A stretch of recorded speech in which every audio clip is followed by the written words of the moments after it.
Chivers et Martin Peters. Vous découvrez ici Peter Chilton, c'est le remplaçant de Gordon Banks. On dit que c'est un gardien de très grand talent et pourtant il n'a pas tenu toutes ses promesses au cours de cette rencontre. Chilton, Madley, Cooper, Story, Lloyd, Moore, Summerby, Ball, Hurst, Lee, Hughes. Et le gardien de la formation suisse, Prosperi, qui remplaçait Kunz, Ramseyer, Sierli, Pérou, Chapuisa, Kuhn, Balmer, Odermatt, Kunzli, Blettler et Jean Dupeux, le plus jeune joueur de cette formation helvétique. Il a à peine 22 ans. L'arbitre est un Roumain, M. Constantin Barbulescu. Si vous avez la couleur, vous avez déjà reconnu la formation anglaise qui opère en maillot blanc, alors que les Suisses sont en maillot rouge. Les Suisses avaient été battus 3-2 à Bâle. Et dans cette ambiance extraordinaire du stade de Wembley, c'est avec beaucoup d'assurance qu'ils ont abordé cette rencontre. Il faut préciser quand même qu'il y avait plusieurs absents dans cette équipe anglaise, notamment Chivers et Martin Peters et puis le gardien Gordon Banks. Chivers et Peters avaient joué 2 jours auparavant, avaient disputé un match de coupe avec leur club Tottenham.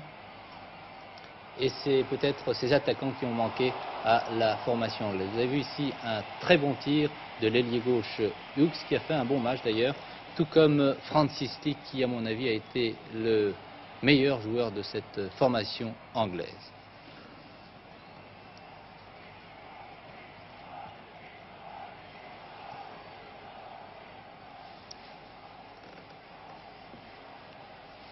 Voici Odermatt, qui était capitaine à Bâle, mais qui était remplacé ici par l'homme de milieu de terrain Kunz, qui porte le numéro 6, qui fera un match assez remarquable, beaucoup d'autorité, beaucoup de sang-froid.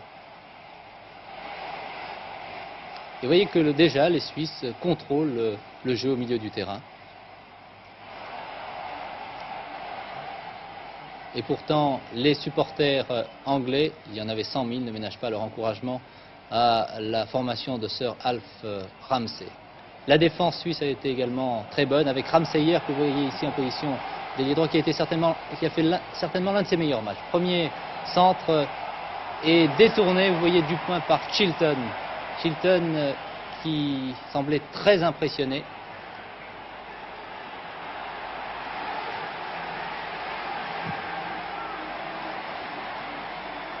C'est le début de la rencontre et les Suisses que l'on donnait nettement battus ont abordé ce match sans le moindre complexe.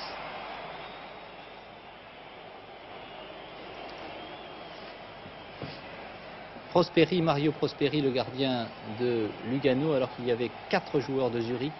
Il y avait Stierli, Kuhn, Kunzli et Jean Dupeux. 4 joueurs de Bâle dans la formation suisse. Ramseyer, Balmer, ici Francis Lee qui possède vraiment une technique assez remarquable. Belle talonnade de Francis Lee. Un centre de Hughes. Regardez cette tête de l'avant-centre Geoff Hurst qui retrouvait son poste d'avant-centre. Il remplaçait ce jour-là Martin Chivers. Nous avons fait un montage pour vous présenter les meilleures actions de cette rencontre. La première mi-temps a surtout été très bonne.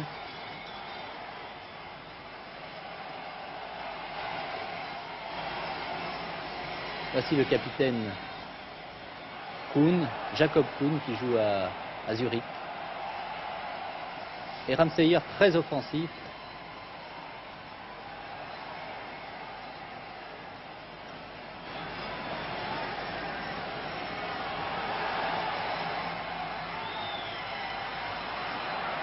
Bobby Moore, le capitaine de cette équipe anglaise, qui a fait un bon début de match.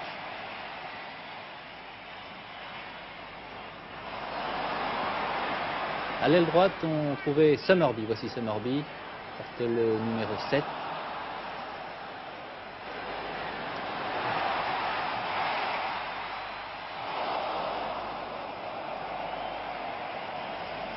Il a été très dangereux, l'ailier droit de l'équipe d'Angleterre, tout comme Madley, un arrière offensif, un peu moins offensif tout de même que Cooper. Et en ce moment, et vous voyez à la 8e minute de jeu, un très joli but de Summerby. Peut-être une erreur du gardien qui était légèrement avancé. Nous allons revoir cette action. Summerby était bien placé. Une attaque qui se développe sur la gauche. Joli centre qui est détourné, regardez bien, par Chapuisat. C'est un grand joueur mais qui fait toujours une erreur par match. Et là il donne le ballon à Summerby qui lobe pratiquement le gardien. Et l'Angleterre, après 8 minutes de jeu, menait 1-0. Pour son retour en équipe d'Angleterre, eh bien, Summerby a signé de fort belle façon ce retour en ouvrant la marque et donnant l'avantage à son équipe. Francis Lee, remarquable par sa technique, sa présence, ses accélérations, et une défense suisse qui ne s'affole absolument pas. Vous voyez cette passe au milieu de deux joueurs anglais. Kunsley,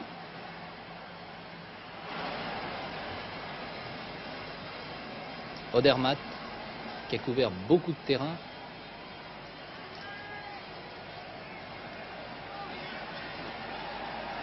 Étant mené 1-0, vous voyez, aussi Blettler, qui était il y a quelques années le meilleur buteur du championnat suisse, et qui maintenant opère en milieu de terrain.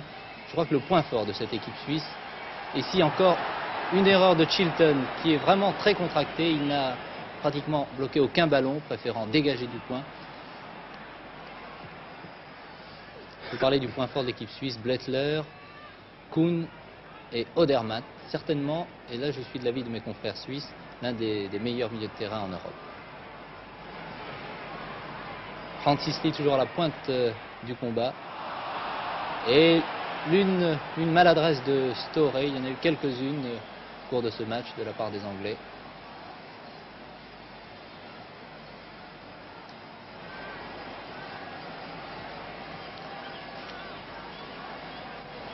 Comme je vous le rappelle, en première mi-temps, les Anglais sont en maillot blanc et ils mènent 1-0. Vous avez vu le but de Summerby, marqué à la 8e minute de jeu. Très bon arbitrage du Roumain, monsieur Barbulescu.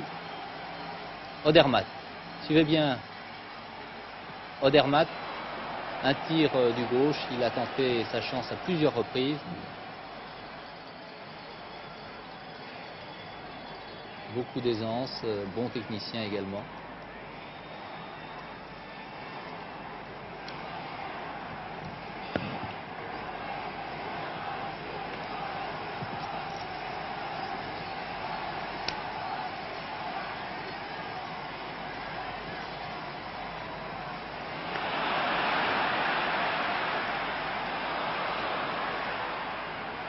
Francis Lee,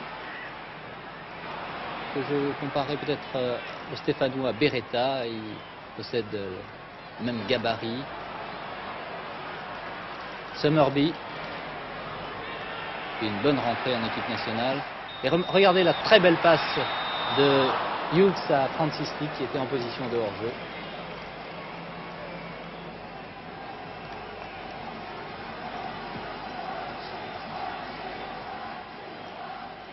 Il y avait quand même plusieurs supporters suisses. Il y en avait 5000 qui n'ont pas cessé de crier Hop Suisse pendant toute la rencontre.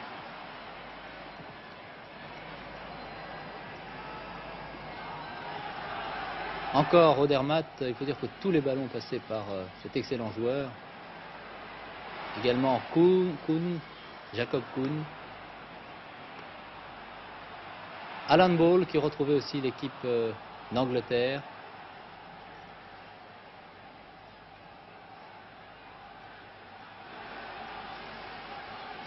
Regardez bien Odermatt. Tir terrible de 25 mètres, détourné par le gardien qui, à mon avis, pourtant il était bien placé, a été pris légèrement à contre-pied et fait une erreur car il pouvait indiscutablement détourner ce ballon, ce tir décoché par Odermatt. Nous allons revoir cette action.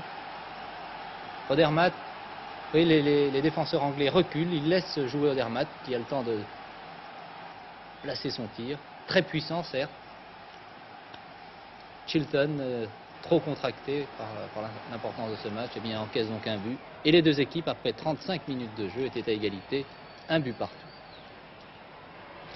Nous sommes toujours en première mi-temps.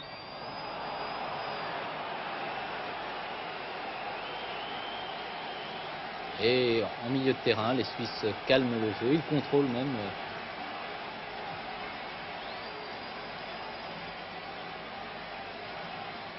Toujours Kuhn, Odermatt, Blettler et des arrières assez très offensifs, Ramseyer notamment.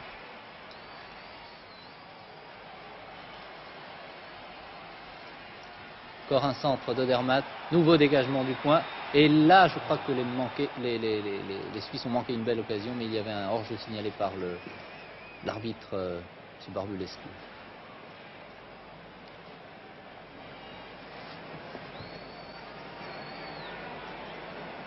C'était déjà une fort belle performance de la part des Suisses qui se retrouvaient à égalité après 35 minutes de jeu.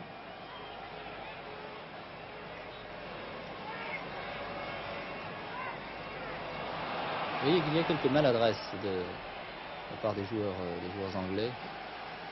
Toujours Odermatt. Il devient vraiment meilleur au fil des années.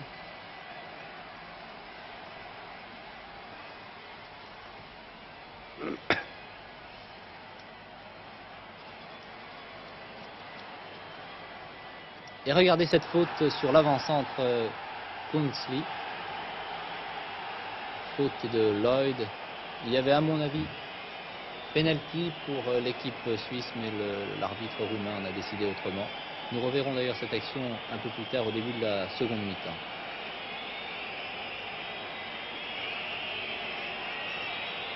Vous voyez, le public siffle. Public très sportif qui a apprécié la performance de la formation suisse, qui se défend fort bien. Et à la mi-temps, les deux équipes vont regagner le vestiaire sur ce score, 1 but partout.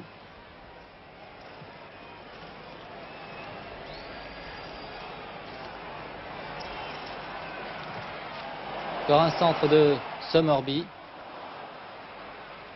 Mais Ramseyer est intervenu. Ramseyer, qui, je vous l'ai dit, a fait un très bon match. Ball.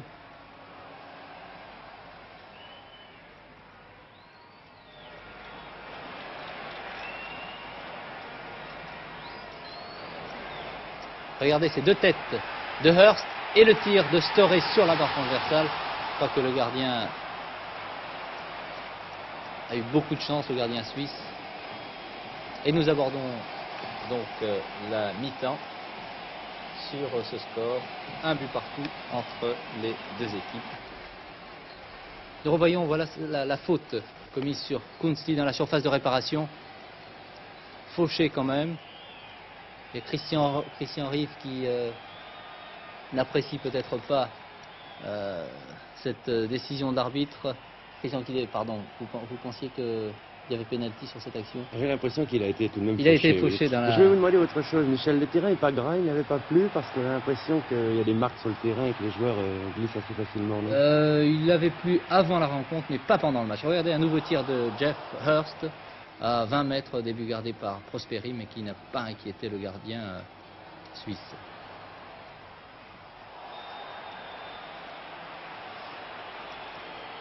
Faute sur Balmer, l'ailier droit de la formation suisse. Regardez le mur britannique qui se forme derrière le gardien Chilton. Très joli tir d'Odermatt, encore lui. Et encore une fois, un dégagement de Chilton. Il a failli être pris à contre-pied. Nous allons revoir ce tir d'Odermatt.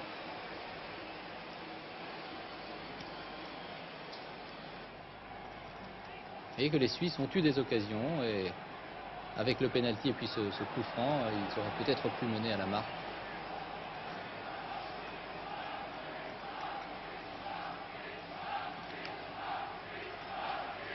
Et vous entendez les encouragements, Hop Suisse, les 5000 supporters. Regardez cette belle action du capitaine Kuhn.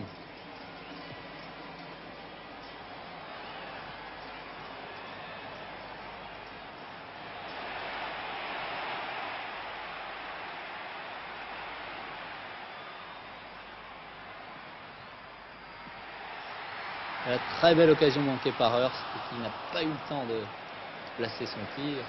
Il était marqué par deux défenseurs suisses bien placés. On va revoir un centre de Summerby. contrôle de Hurst, qui peut tout de même tirer, mais qui manque un petit peu son tir. Il a voulu frapper de l'intérieur du pied.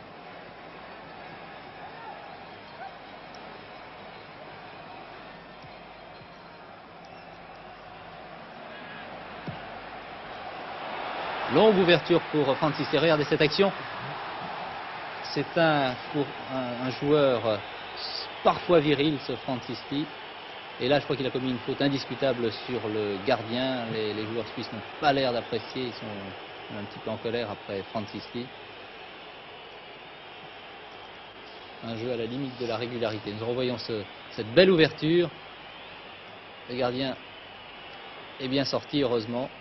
Mais là, indiscutablement, il y a une faute. Il est bousculé par Francis Lee. Et un moment très attendu, la rentrée de Martin Chivers, l'avant-centre de l'équipe d'Angleterre, mais comme il avait joué 2 jours auparavant avec Tottenham, l'entraîneur Alf Ramsey avait préféré le laisser sur la touche. Et là, après un quart d'heure de jeu en deuxième mi-temps, il remplaçait l'ailier droit Summerby. Mais autant vous le dire tout de suite, Chivers ne fera pas grand-chose. Il a été très très marqué. Et là, un très joli tir en pleine course de Francis Lee sur une ouverture de Hughes. Mais Prosperi bien placé.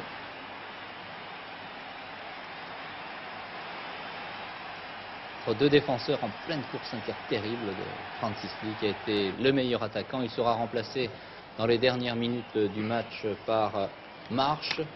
Mais je crois que ce joueur n'a pas le talent de Francis Lee, il n'a pas en tout cas l'accélération, le changement de rythme. Et ici, une belle occasion, regardez bien, manquée par Mayer, qui lui aussi était entré en deuxième mi-temps, détourné par l'arrière droit Madley. Dans les buts vides, Mayer va être en possession du ballon après que le gardien Chilton ait repoussé du point. Il a le temps d'ajuster son tir, croisé, et Madley le détourne d'extrême justesse. Dernière minute de la rencontre, encore Francis Lee. Regardez ce tir de Bobby Moore, qui a voulu lober le gardien qui était sorti. Le gardien est à l'intérieur de son camp, de sa ligne de but, mais le ballon était tout de même à l'extérieur, heureusement. Bobby Moore, toujours là, l'un des héros de la Coupe du Monde en 1966. Il avait permis à son équipe de battre en finale l'Allemagne.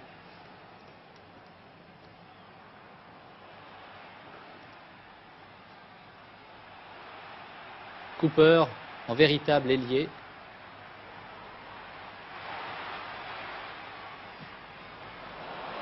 Servi en position d'ailier gauche, regardez. Ce sont les dernières minutes du match. Il a encore la force, la ressource d'aller chercher des ballons tout près de la ligne de but.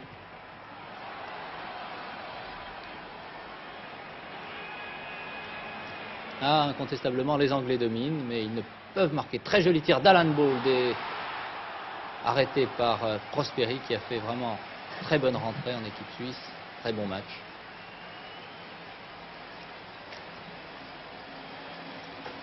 Tir que nous revoyons au ralenti. Alan Ball qui retrouvait donc l'équipe anglaise. Francis Lee encore à la pointe du combat en position d'ailier gauche.